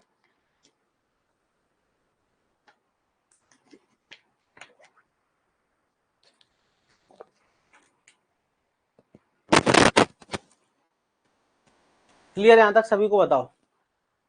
तो आपको ये समझ में आ गया कि मेंडल ये कह रहा था भाई कि F1 पीढ़ी जो आएगी प्रभावी लक्षण वाली आएगी, लेकिन ये बात हमेशा सही नहीं है, ठीक है ना, ये बात हमेशा सही नहीं है। मेंडल का कहना था, हाँ डिफरेंस ये है ना, देखो काम करने का तरीका, अनुपात, अनुपात मत जाओ, अनुपात क्या आ रहा है वो इंपोर्टेंट नहीं है, अनुपात क्या आ रहा है, अनुपात मतलब डिफरेंस है परिभाषा में, अनुपात से लेना थोड़ी देर हमको, हमको मतलब है किससे, डेफिनेशन से। मेंडल का ये कहना था कि प्रभाविता नियम के अनुसार कि F1 पीढ़ी जो होगी प्रभावी नियम के अनुसार होगी। हम पढ़ रहे हैं मेंडल के प्रभावी नियम के अपवाद। मेंडल ये कहता है कि F1 पीढ़ी प्रभावी लक्षण वाली होना चाहिए, लेकिन ये बात हमेशा सही नहीं होती। हमने दो केस देखे कि भाई क्या होता है कि है ना, विषमयुग्मज अवस्था में F1 पीढ़ी होती दोनों जनकों से भिन्न आ रही है, ठीक है। अपूर्ण प्रभाविता में, अपूर्ण प्रभाविता में देखते हैं कि F1 पीढ़ी में प्रभावी कारक पूर्ण रूप से काम नहीं कर रहा, तो गुलाबी आ गया। सह प्रभाविता में क्या देखते हैं कि जब दोनों जीन अपना अपना काम कर रहे हैं स्वतंत्र रूप से, तो ये सह प्रभाविता, तब भी रिजल्ट बदल जाता है। मोस्ट इंपोर्टेंट देखो, हम समझो हम पढ़ना क्या चाह रहे हैं, हम पढ़ रहे हैं प्रभाविता नियम के अपवाद, कि मेंडल ने तो ये बोल दिया कि ऐसा होता है, तो ऐसा हमेशा नहीं होता, ये कुछ अपवाद है उस चीज के, कि है ना अपूर्ण प्रभाविता, कि भाई जब प्रभावी जीन अपनी पूरी तरह से काम ना कर पाए तो देखो रिजल्ट बदल जाता है, बोले F1 पीढ़ी दोनों जनकों से अलग आ जाती है। सह प्रभाविता में दोनों जीन अपना अपना प्रभाव प्रकट करती है, तो कौन सा मेंडल का नियम फॉलो नहीं हुआ ना यहाँ। अरे हम पढ़ना चाह रहे हैं मेंडल का नियम फॉलो हो रहा है नहीं हो रहा, उसने जो प्रभाविता का नियम दिया था उसके अपवाद कैसे है ये। तो उसका कहना था कि F1 पीढ़ी जो है, F1 पीढ़ी है ना प्रभावी कारक वाली होना चाहिए, लेकिन यहाँ पर देखो दोनों में अलग अलग है। अनुपात से कोई दिक्कत नहीं है ना, अनुपात तो दोनों में सेम है। आप डेफिनेशन को समझो, पढ़ना क्या चाह रहे हैं। हम पढ़ना चाह रहे थे प्रभाविता नियम के अपवाद। मेंडल ये कहता था कि F1 पीढ़ी जो प्रभावी लक्षणों वाली होना चाहिए, यहाँ पर होना था काले रंग का है ना, और वहां पर होना था लाल, लेकिन दोनों अलग लगाया। अब ऐसे क्यों हुआ, तो अपन ने पढ़ा परिभाषा की भैया अपूर्ण प्रभाविता में प्रभावी कारक पूर्ण रूप से काम नहीं करता, और यहाँ पर सह प्रभाविता में दोनों काम अपना अपना काम करते हैं, इसलिए F1 बदल जाता है। बात समझ में आ गई अब। तो मेंडल का जो कहना था ये हमेशा सही नहीं है। चलिए आगे पढ़े। अनुपात डिफरेंस नहीं है, परिभाषा डिफरेंस है, परिभाषा डिफरेंस। देखो अपूर्ण प्रभाविता में, ध्यान से सुनना, बेसिक डिफरेंस मैं तुमको बताता हूं। इधर देखो ये जो कैपिटल आर स्मॉल आर यहाँ पर, और इधर देखो चिट कवर में, बेसिक डिफरेंस देखो। ये जो है अपूर्ण प्रभाविता, देखो अपूर्ण प्रभाविता के केस में ये जो स्मॉल आर है ये अपना कोई प्रभाव प्रकट नहीं कर रहा, अपना प्रभाव प्रकट नहीं कर रहा है। देखो अपना प्रभाव प्रकट नहीं कर रहा है, क्या ये करता है क्या, अपना प्रभाव प्रकट नहीं करता है। याद रखना, प्रभाव अप्रभावी जो कारक होता है ये अपना कोई काम नहीं कर रहा। सिर्फ ये जो यहाँ पर जो गुलाबी रंग आया है, ये जो गुलाबी रंग आया है किसके कारण आया है, इसके काम ना करने के कारण। ये जो गुलाबी रंग आया है इसके काम ना करने के कारण, इसका पूरी तरह काम ना करने के कारण गुलाबी रंग आया है, ना कि इसके कारण। ये तो कोई काम नहीं कर रहा, लेकिन यहाँ पर दोनों काम करते हैं। यहाँ पर ये भी काम करता है, मतलब सह प्रभाविता में अप्रभावी कारक भी कार्य करता है और प्रभावी कारक दोनों कार्य करते हैं, यहाँ पर दोनों काम करते हैं 50-50%। जिससे आता लाल है ना, इससे काला और सफेद, बात समझ में आ गई, काला और सफेद। जबकि यहाँ पर ये अप्रभावी कारक काम नहीं कर रहा। अप्रभावी कारक जो होता है, हाँ 50-50 काम करते हैं, बिल्कुल। यहाँ पर देखो ये दोनों 50-50, ये 50-50 पर, ये 50, ये 50, दोनों 50। लेकिन ये यहाँ पर तो 0%, ये तो कोई काम कर ही नहीं रहा। यानी कंप्लीट डोमिनेंस में ये जो डोमिनेंट कारक होता है ये पूरी तरह काम नहीं करता, ठीक, आधा काम करता है, बस बिल्कुल सही है। समझ में आ गया अब, ये बेसिक डिफरेंस है। चलिए आगे पढ़े अब। तो ये दोनों अपवाद होगा। मैंने आपको कल लिखा दिया था पृथक्करण नियम का कोई अपवाद नहीं है, लिखाया था। अरे पृथक्करण नियम का कोई अपवाद नहीं होता, वो मैंने आपको लिखा ही दिया था। चलिए अब अपने को पढ़ना है किसका, डाई हाइब्रिड क्रॉस के बारे में। किसके बारे में पढ़ेंगे अपन, डाई हाइब्रिड क्रॉस के बारे में, ठीक है ना। किसके बारे में, द्विसंकर क्रॉस। क्या पढ़ेंगे अपन, डाई हाइब्रिड क्रॉस, ठीक है। द्विसंकर क्रॉस क्या होता है, ठीक है। क्या पढ़ेंगे अपन, द्विसंकर क्रॉस, है ना, द्विसंकर क्रॉस, डाई हाइब्रिड क्रॉस, ठीक है। द्विसंकर क्रॉस जो होता है क्या होता है समझना है ना। डाई हाइब्रिड क्रॉस क्या है, तो देखो डाई हाइब्रिड क्रॉस क्या है समझना। क्या होता है कि जब दो जोड़ी लक्षणों का अध्ययन करते हैं हम, जब दो जोड़ी लक्षणों का अध्ययन करते हैं तो उसे डाई हाइब्रिड कहते हैं, हाँ या ना बताओ। जब दो जोड़ी, जब दो जोड़ी, ठीक है, लक्षणों की वंशागति का अध्ययन करते हैं ना, का अध्ययन करते हैं, ठीक है। जब दो जोड़ी लक्षणों की वंशागति का अध्ययन करते हैं उसे क्या कहते हैं, उसे डाई हाइब्रिड क्रॉस कहते हैं, द्विसंकर डाई हाइब्रिड क्रॉस कहते हैं, ठीक है। डाई हाइब्रिड क्रॉस कहते हैं, क्लियर। उसे क्या बोलेंगे, डाई हाइब्रिड क्रॉस कहेंगे। जब दो जोड़ी लक्षणों की वंशागति का अध्ययन करते हैं तो उसे डाई हाइब्रिड क्रॉस कहते हैं, क्लियर। क्या कहते हैं, डाई हाइब्रिड क्रॉस कहते हैं। अब देखो मेंडल ने दो लक्षण कौन से अपन ले लेते हैं, दो लक्षण है ना। अपन यहाँ पर दो लक्षणों की बात करेंगे तो दो लक्षण ले लेते हैं। एक ले लेते हैं अपन बीज, एक क्या ले लेते हैं अपन, बीज का आकार, है ना, बीज का आकार गोल या झुर्रीदार, है ना। तो बीज का आकार जो होगा, साइज जो होता है, ठीक है, या तो क्या होगा गोल, या बीज की आकृति लिख लो कुछ भी, गोल या झुर्रीदार, है ना, झुर्रीदार, ठीक है। तो गोल जो होता है, गोल, ठीक है, राउंड, इसको कैपिटल, ये है प्रभावी लक्षण। गोल जो है क्या है, प्रभावी लक्षण है, ठीक है। गोल जो होता है इसको कैपिटल आर से दर्शाते हैं। झुर्रीदार अप्रभावी होता है, झुर्रीदार क्या होता है, अप्रभावी होता है, इसको हम स्मॉल आर से दर्शाते हैं, ठीक है। पहला हो गया। दूसरा लक्षण ले लेते अपन, बीज पत्र का रंग, ठीक है ना।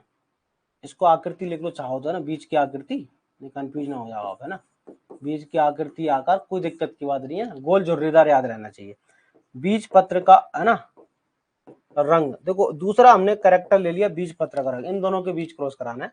तो बीज का रंग एक होता है पीला, ठीक है ना, और दूसरा होता है भाई हरा, ठीक है ना, दूसरा है हरा। पीला जो होता है प्रभावी होता है, पीला क्या है, प्रभावी होता है, इसको हम कैपिटल वाई से दर्शाते हैं, कैपिटल वाई। ये जो होता है अप्रभावी होता है, ये जो होता है अप्रभावी, है ना, इसको हम स्मॉल वाई से दर्शाते हैं, ठीक है। यहाँ पर स्मॉल वाई गलती से लिख दिया, इसको काट के सही कर लेना, ये स्मॉल आर है, ये स्मॉल आर है ना, ये गलती से लिखा हो गया था यहाँ। ये कैपिटल वाई, ये कैपिटल वाई, स्मॉल वाई। हमने ये दो कलर ले लें, बीज की आकृति और बीज का रंग, ये दो हमने कैरेक्टर ले लिए। तो बीज की आकृति गोल या झुर्रीदार हो सकती है, तो गोल प्रभावी होता है और झुर्रीदार अप्रभावी होता है। बीज पत्र का रंग प्रभावी लाल प्रभावी होता है और हरा अप्रभावी होता है, ठीक है। हमने ये दो लक्षण ले लिए, इनका अध्ययन करना है अपने को। अब इनके बीच हमको कराना है क्रॉस, ठीक है। किसके बीच हमको, प्रभावी अप्रभावी के बीच आपस में क्रॉस होगा। देखो क्रॉस कैसे होगा, ठीक है। क्रॉस होता है capital R capital R capital Y into small are capital Y small, इन दोनों के बीच, मतलब ये जो जनक है क्या है, पेरेंट्स, क्या है, पेरेंट्स, है ना। अब थोड़ा मैं इंग्लिश में लिखूंगा यहाँ पर, है ना, राउंड येलो, कोई दिक्कत तो नहीं है, इतना तो पहचान जाओगे ना, राउंड येलो, है ना, गोल जो है ना पीले,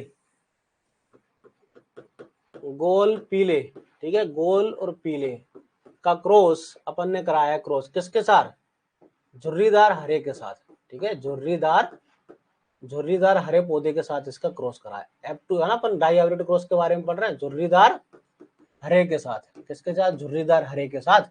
तो F1 में क्या मिला हमको, F1 में मिला capital R small are capital Y small y, यही मिलेगा F1 में। क्या किसी को कुछ डाउट है, F1 में यही मिलेगा। देखो कैपिटल आर दो आर में से केवल एक आर आएगा, स्मॉल आर में से दो आर में से केवल एक आर आएगा, दो कैपिटल वाई एक वाई आएगा, स्मॉल एक वाई। तो F1 को हमको ये मिलेगा, capital R capital Y small Y, ये मिल गया। तो F1 कैसा नजर आएगा, F1 नजर आएगा हमको गोल और पीला, हाँ या ना, गोल पीला होगा F1, बताओ क्यों होगा गोल पीला, क्योंकि भाई ये जो है प्रभावी है, कैपिटल आर स्मॉल आर अप्रभावी है, तो इसके कारण बनेगा गोल, इसके कारण बनेगा पीला, तो F1 हमको मिलेगा गोल पीला, जो प्रभाविता के नियम के अनुसार। ये गोल है, ये पीला, तो लिख दिया गोल पीला। ठीक है, अब आपको फिर से क्या निकालना है, F2 पीली। अब क्या करोगे आप, सेल्फिंग, फिर से क्या करोगे आप, सेल्फिंग, मतलब इसका क्रॉस इससे, capital R capital Y small Y का cross, capital R small Y, इनका क्रॉस इससे होगा। ठीक है, यहां तक लिख लो, फिर आगे अभी क्रॉस कराएंगे। गैमेट बनेंगे चार चार, ठीक है, चार चार युग्मक, चार युग्मक इस तरफ बनेंगे, चार युग्मक इस तरफ बनेंगे, समझना बात को। ऊपर से तो नहीं जा रहा है, क्यों भाई, ऊपर से तो नहीं जा रहा है, बताओ।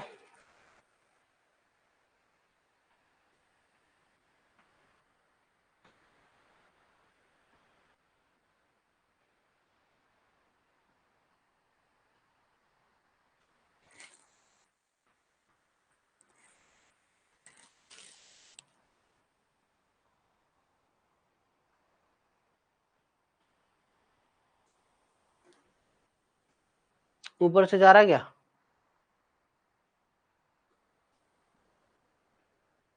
नहीं जा रहा है ना। चलिए अब कराएं अपन,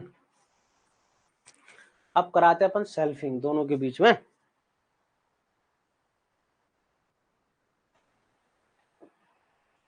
तो देखो जब अपन सेल्फिंग कराएंगे तो मैं गैमेट लिख दो डर, एक बनेगा कैपिटल आर कैपिटल वाई युग्मक, एक बनेगा कैपिटल आर स्मॉल वाई, ठीक है, एक बनेगा गैमेट ये, एक बनेगा ये गैमेट, एक बनेगा ये गैमेट, ये चार गैमेट बनेंगे एक तरफ।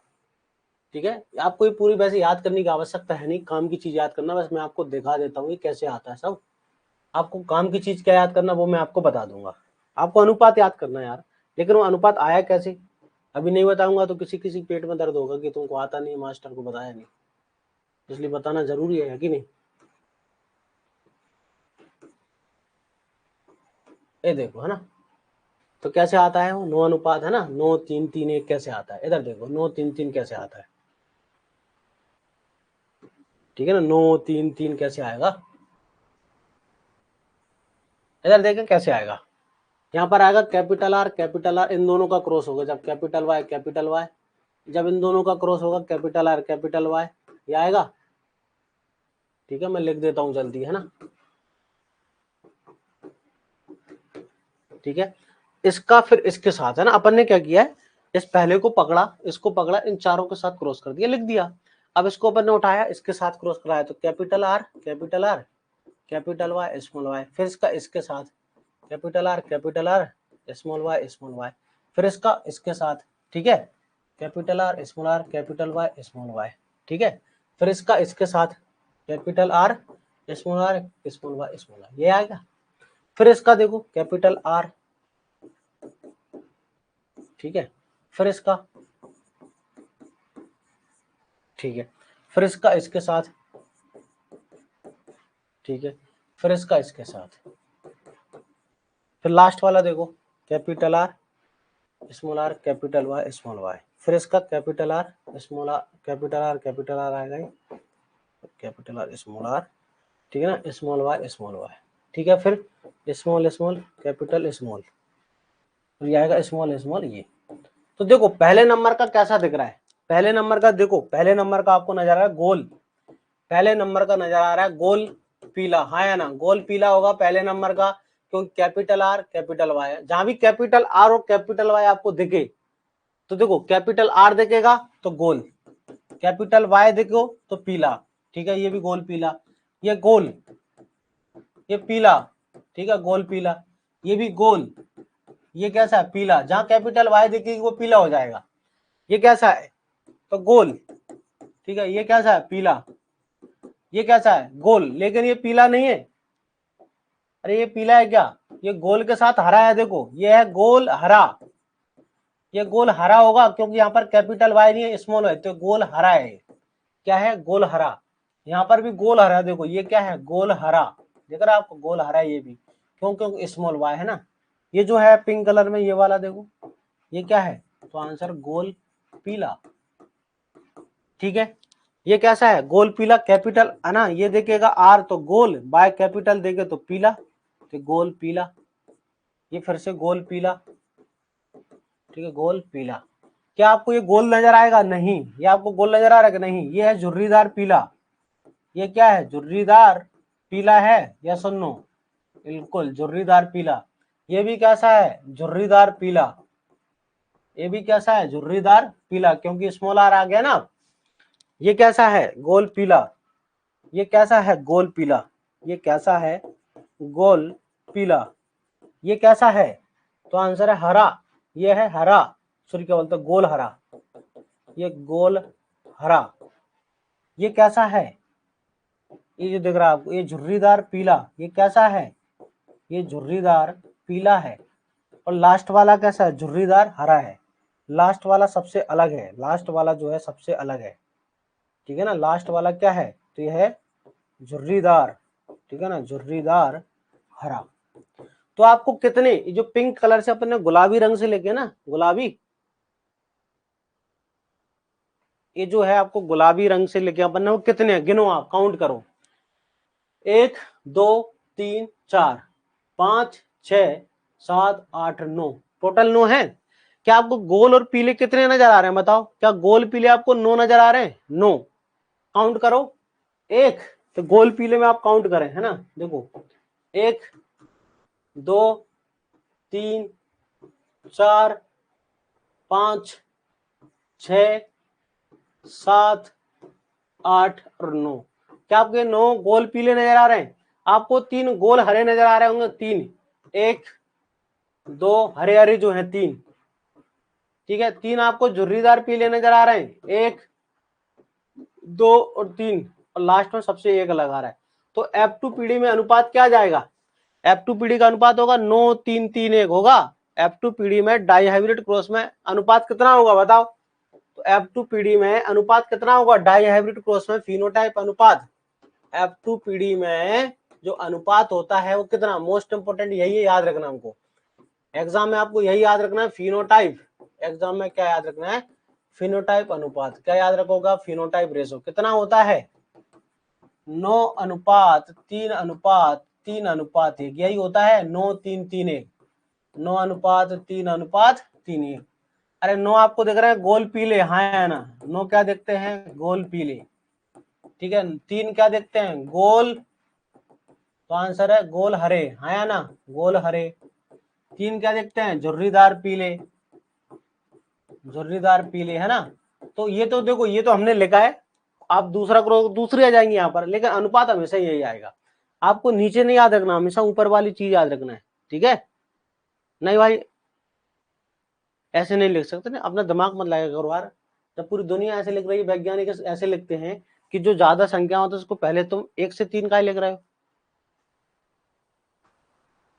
ऐसे में क्या दिक्कत है तुमको भाई मेरे। तो पूरी दुनिया सारी किताबों में 9 3 3 लिखा है, तो तुम 1 से 3 का ही लिखते हो भाई। जो सबसे ज्यादा आता है उसको पहले लिखते हैं, जो सबसे कम आता है उसको आखिरी में लिखते हैं। तो ये सबसे कम 1 बार है भाई। जैसा पढ़ाया जा रहा है ऐसे पढ़ लो, तुम्हारा भला हो जाएगा। अगर तुम ज्यादा दिमाग लगाओ अपना, तो पेपर निकल जाए ना, कंफ्यूजन क्वेश्चन गलत कर जाओगे और सिलेक्शन नहीं होगा। सबसे समझदारी की बात है, जैसा बताया जा रहा है उसे पढ़ लो, काम हो जाएगा। तो है ना, फिनोटाइप अनुपात क्या है, 9 3 3 1 है। फिनोटाइप अनुपात कितना है, 9 3 3 1 होता है ना। 1 3 से नहीं लिखते भाई, है ना। क्या नाम है, सुमित्रा, 1 3 3 नहीं लिखते हमेशा। आपको कहीं किसी दुनिया की किसी किताब में 1 3 3 नहीं मिलेगा हमको। आपको भाई जो जब बात ज्यादा संख्या में उसको पहले लिखा जाता है, फिर धीरे धीरे कम संख्या वाले लिखा जाते हैं, जो सबसे कम हमको दिख रहे हैं। तो पहले 9 3 3 1, तो 9 अनुपात, यह फिनोटाइप अनुपात। जीनोटाइप अनुपात डायरेक्ट याद कर लो, काउंट करोगे तो आपको 1 घंटा लग जाएगा समझने में उसको। है ना, काउंट करोगे ना तो आपको 1 घंटा लग जाए इसको ढूंढने में चीजों को। कैसे, क्या ढूंढना है आपको, ये ढूंढना है आप कि capital R capital R capital are ये कितनी बार है इस पूरे डब्बा में, ये कितनी बार आ रहा है। फिर आपको एक एक को देखना पड़ेगा, टोटल 16 है। जैसे अच्छा मत देखो, आप क्या देखो सिर्फ ये कि जीनोटाइप अनुपात कितना होता है 122। ठीक है, ये याद रखना है ना। 12 24 ये डायरेक्ट याद रखो, 12 1 ये याद रखें आप। 12 24 12 12 1 12 12 24 12 एक मिनट 122 412 121 है ना, सही है। ठीक है, ये आपको याद रखना ना, ये जो लिखा मैंने आपको टोटल कितने हैं यहाँ पर 9, 1 2 3 4 5 6 7 8 9 सही है। इसको याद रखना 12 24 12 12 1 डायरेक्ट, ये क्या होता है तो आंसर जीनोटाइप अनुपात होता है। ठीक है, 12 24 12 12 1 ठीक है ना। 122 412 121 ऐसे याद रख सकते हैं क्या, 122 412 121 ये आप निकाल सकते हो। आपको 1 घंटा लग जाए कोई मतलब नहीं समय खराब करने से। आपको ढूंढना क्या है कि भाई देखो capital R capital R capital Y capital R वो कितनी बार है, वो एक ही बार है, वो लिख लिया। फिर हम ये देखेंगे capital R capital R capital Y small Y ये कितनी बार है, ऐसा। ठीक, ये रहा, ये दोनों एक जैसे हैं। ठीक है, ये दोनों एक जैसे हैं कि नहीं, ऐसे ढूंढना है हमको, एक जैसे जितने हैं, जितने मिल जाएंगे तो लिख देंगे अपन, तो सीधा याद ही कर लो, इतना ढूंढने की आवश्यकता नहीं है आपको। आपको क्या याद करना है, जीनोटाइप अनुपात। तो डाई हाइब्रिड क्रॉस में आपको बस ये 2 अनुपात याद रखना है। फिनोटाइप अनुपात होता है 9 3 3 1 और जीनोटाइप होता है 112 है ना, 122 412 121। क्लियर सभी को, ये डायरेक्ट याद करना है। ठीक है, बताएं यहां तक क्लियर है सभी को।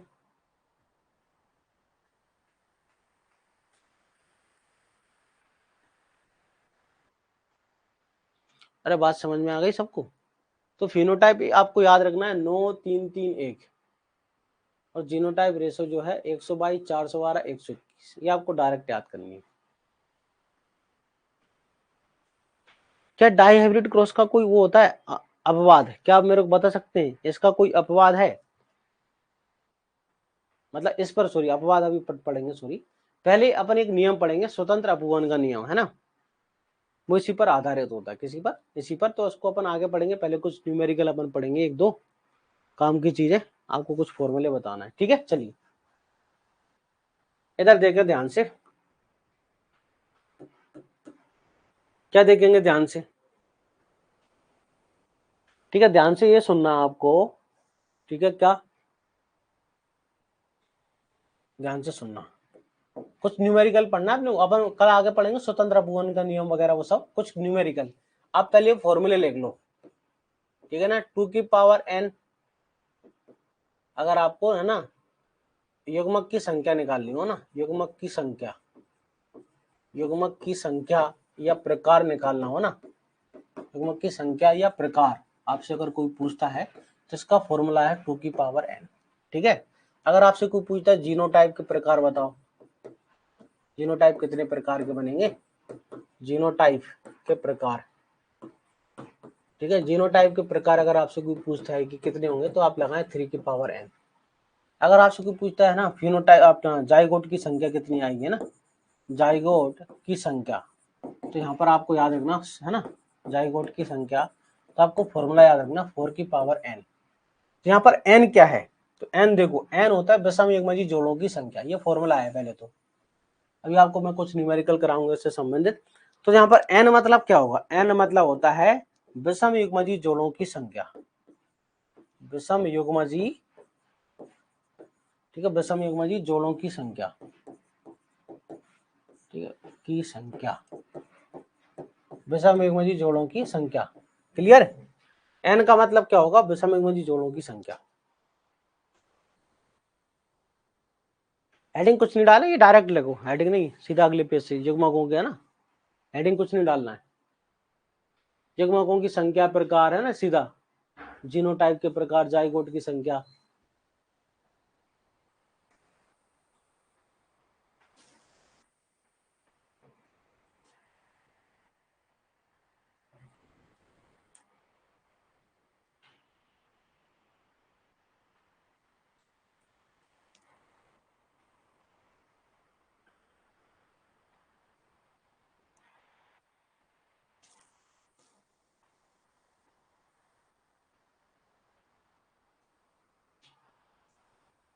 क्लियर। अब देखो न्यूमेरिकल करना है अपने को ना, विषम युग्मजीव जोड़ों की संख्या। पहले ये सीखो, इधर यहाँ पर लिखा है capital A small A capital B small B. इसमें विषम युग्मजीव जोड़ों की संख्या कितनी है? इसमें विषम युग्मजीव जोड़ों की संख्या कितनी है बताओ। यहाँ पर एक प्रश्न लिखा है capital A small A capital B small, इसमें विषम युग्मजीव जोड़ों की संख्या कितनी है? बताएं इसमें विषम युग्मजीव जोड़ों की संख्या कितनी है? इसमें विषम युग्मजीव जोड़ों की संख्या कितनी है बताएं। इसमें जो है विषम युग्मजीव जोड़ों की संख्या कितनी है? बताओ भाई, इसमें विषम युग्मजीव जोड़ों की संख्या कितनी होगी? 2 होगी, हाँ या ना? विषम युग्मजीव जोड़ों की संख्या एक तो ये है और एक ये है, हाँ या ना? तो n बराबर कितना होगा? 2। n बराबर क्या होगा? 2 होगा। अगर आपसे इस फॉर्मूले में पूछता है कि यहाँ पर युग्मकों के प्रकार कितने आएंगे, तो 2 की पावर 2 रख दो, है ना। युग्मकों की संख्या कितना आएगा? 4। अरे 2 की पावर 2 रखोगे ना आप तो कितना आएगा? 4। इसके लिए, अगर इस वाले के लिए अपने सारी चीजें निकालें, 3 की पावर 2 तो 9 आएंगे, है ना। जीनोटाइप जाइगोट की संख्या कितनी आएगी? जाइगोट की संख्या 16 आएगी। अरे हाँ या ना? ये डाई हाइब्रिड क्रॉस एक प्रकार से। अरे हमने यही पढ़ा, देखो डाई हाइब्रिड है ना यहाँ पर, देखो ये अभी अपन ने डाई हाइब्रिड पढ़ा है। यहाँ पर देखो ये यहाँ तक देखो, इसमें यही वाला है। वहां पर अपन ने capital A small A capital B लिखा है, यहाँ पर ये लिखा है। इसमें भी निकालोगे सेम चीज है ना, यहाँ पर भी लगा लोगे। n बराबर 2 है, निकालो तो देखो यहाँ पर देखें, ये 4 गैमेट देखो कितने बन रहे हैं। ये 4 क्या बन रहे हैं? युग्मक बन रहे हैं। 4 युग्मक अलग अलग प्रकार के 4 युग्मक बन रहे हैं। देखो जाइगोट की संख्या कितनी है? 16। इधर देखो 16, 9 3 3 1, ये जाइगोट है सब 16। ये जीनोटाइप के प्रकार है 9 है। देखो ये 9 है, 1 2 3 4 5 6 7 8 9। जीनोटाइप कितने? 9 प्रकार के। ठीक है, जीनोटाइप कितने? 9 प्रकार के। तो देखो क्वेश्चन कैसे आएगा? क्वेश्चन लिखा आएगा बहुत ही सरल कि दिए गए है ना जीनोटाइप में ये सारी चीजें बताओ। ठीक है ना, आपसे पूछेंगे दिए गए, इसमें ऐसे है ना, दिए गए जीनोटाइप में, है ना, दिए गए जीनोटाइप में अब बताएं आप। ठीक है, दिए गए जीनोटाइप में, ठीक है ना, दिए गए जीनोटाइप में एक स्मॉल सी है भाई, है ना, दिए गए जीनोटाइप में, ठीक है, क्या बताना है आपको? बताएं, आपको बताना है युग्मकों, ठीक है, युग्मकों की संख्या बताओ। सभी लोग आंसर बताएं। ठीक है, पहला प्रश्न। दूसरा, ठीक है, जीनोटाइप के प्रकार, जीनोटाइप कितने प्रकार के बने? जीनोटाइप के प्रकार, ठीक है, और जाइगोट की संख्या बताओ कितना आंसर होगा इन सबका बताएं। 2 की पावर n, 3 की पावर n, 4 की पावर n, बताओ कितना कितना आंसर आएगा। तो पहले तो क्या निकाला है यहाँ पर? n। n की वैल्यू कितनी है यहाँ पर? जाइगोट मतलब, हाँ फिनोटाइप, जाइगोट मतलब फिनोटाइप कह सकते हो। जाइगोट मतलब कितने प्लांट बन रहे हैं। जाइगोट मतलब आगे चल के भविष्य में कितने प्लांट बनेंगे। n बराबर कितना है? 2 है। n बराबर 2 है ना। एक तो ये है n बराबर ये, और एक n बराबर ये है। तो n बराबर कितना है? 2। जब n बराबर 2 है तो बताओ, 2 की पावर 2 4, 3 की पावर 2 9, और 4 की पावर, ठीक है 2 कितना है? 4 की पावर 2 16। अगला प्रश्न बताएं आप, अगला प्रश्न बताएं। आपके सामने अगला प्रश्न लगा हुआ है, क्या आंसर आएगा? क्या आंसर आएगा? अगला प्रश्न बताओ। अब बताओ इसमें capital A capital A capital B capital B, अब बताएं आंसर क्या आएगा? आंसर क्या आएगा?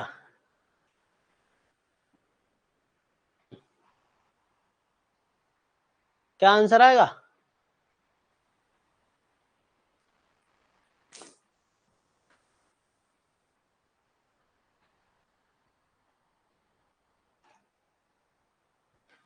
क्या आंसर आएगा? सभी लोग आंसर बताएं भाई, इतने सारे दिख रहे हैं ऑनलाइन, सभी लोग आंसर बताएं, क्या आंसर आएगा?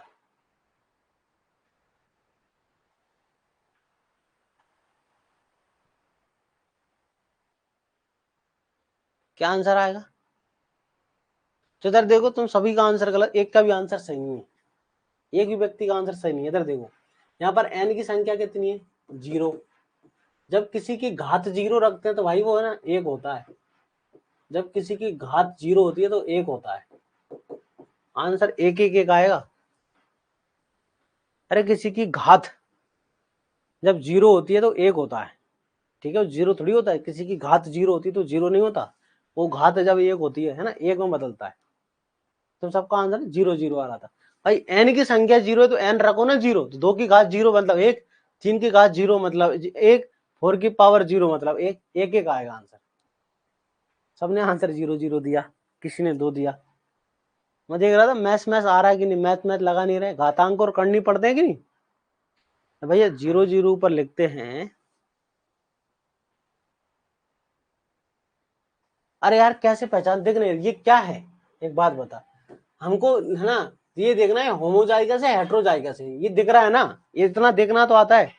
ये कैपिटल ये क्या है, बोले सर होमोजाइगस, हमको तो हेट्रो से मतलब है।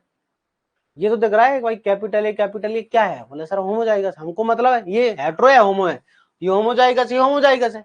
ये इतना देखना आ रहा है भाई, क्या नाम है, नीलेश धाकड़, ये देखना तो आ रहा होगा ना ये क्या है, ये तो देखना, ये होमोजाइगस है हेट्रोजाइगस है, होमोजाइगस है, एन की बराबर जीरो। आगे समझ में, एक प्रश्न और करके बताओ, बताएं। Capital A small B, capital B small C, small C, नहीं ये कैपिटल सी है ये वाला, कैपिटल डी स्मॉल डी। अब बताओ, पहले तो बताओ है ना, क्या यहाँ बताना पहले नंबर पे, तो आपको एन की, है ना, एन की वैल्यू कितनी होगी बताओ, एन की वैल्यू कितनी है पहले ये बताओ, इसमें एन की वैल्यू कितनी है पहले ये बताएं, एन की वैल्यू कितनी है यहाँ, अरे एन की वैल्यू कितनी होगी, अरे चार कैसे होगी, ये थोड़ी होगा एन की वैल्यू में, ये कैसे ये थोड़ी है, ये तो होमोजाइगस है, जो अभी तक होमोजाइगस हेट्रोजाइगस पहचानना नहीं आ रहा, स्थिति वो दयनीय चल रही है ना। एक ये है, एक ये तीन ही तो है ये भाई, ये स्मॉल ए एक जैसे है ना, जब एक जैसे होते हैं तो वो होमोजाइगस होते हैं, चाहे वो कैपिटल हो चाहे स्मॉल हो, ये सब होमोजाइगस है ना, ये होमोजाइगस है दोनों, चाहे स्मॉल लेटर में लिखा हो चाहे कैपिटल में, ये सब होमोजाइगस है। हेट्रोजाइगस का मतलब होता है दोनों अलग अलग हो, एक कैपिटल एक स्मॉल होना चाहिए, हेट्रोजाइगस में एक कैपिटल एक स्मॉल होना चाहिए। तो एक ये हो गया, एक हो गया, एक हो गया, तो एन की पावर कितना, एन बराबर तीन, अब निकालो, टू की पावर थ्री आठ, तीन की पावर थ्री 27 और फोर की पावर थ्री 64, यही आएगा आंसर, 8 27 64। अब आ गया समझ में। अरे स्मॉल लेटर दोनों अगर एक जैसे हैं, क्या नाम था, ए बी, अगर दोनों एक जैसे हैं, जैसे आपके नाम में है ना ए बी में, तो वो खैर अलग, इसको सही करना है, क्या नाम है आपका करेक्ट,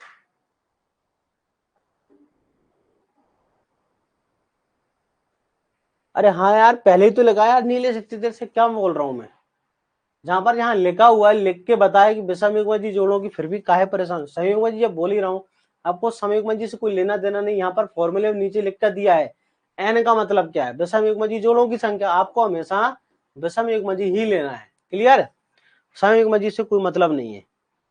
अब आ गया समझ में, इधर अब बताओ, अगला,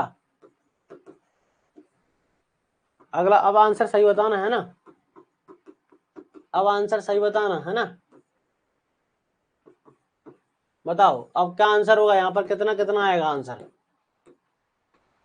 कितना कितना आंसर आएगा, अब बताएं इसमें युग्मकों की संख्या कितनी आएगी, युग्मकों की संख्या कितनी आएगी, जीनोटाइप के प्रकार कितने आएंगे, यही आपको आंसर बताना है, कितना कितना आएगा, कितना कितना आएगा,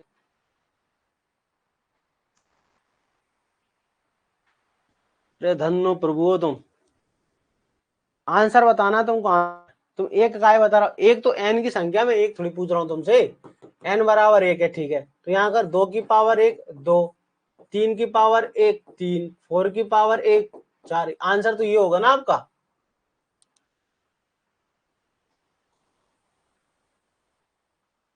आ गया समझ में, आओ दो तीन चार, आंसर एन की संख्या एक है, एन बराबर एक क्यों किया, अकेला है ना सिर्फ एन बराबर ये, क्योंकि ये तीनों तो क्या है, ये होमोजाइगस ये क्या है। आ गया पहचानना अब कि क्या करना है आखिर, अरे आ गया समझ में अब,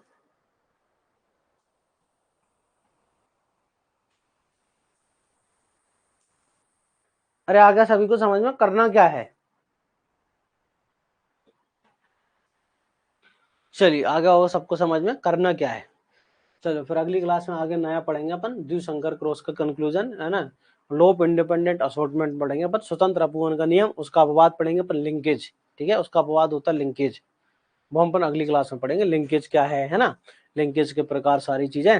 फिर मोनो हाइब्रिड, डाई हाइब्रिड, वो अपना क्या बोलता है, टेस्ट क्रॉस क्या होता है, बैक क्रॉस क्या होता है, वो नहीं पढ़े ना अभी अपन ने, टेस्ट क्रॉस क्या है, बैक क्रॉस क्या है वो, ठीक है। चलिए समझ में आ रहा है कुछ कुछ, ऊपर से तो नहीं जा रही जेनेटिक्स?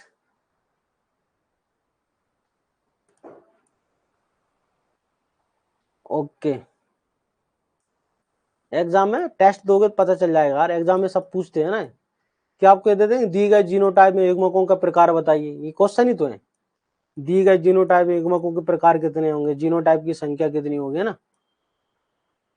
चलिए यार अब तुमको क्यों नहीं आई, अब तुमने पढ़ा नहीं होगा, पहले रिवीजन करो, इकोनॉमिक्स का रिवीजन करना बहुत जरूरी है ना, तब जाके समझ में आएगा कुछ।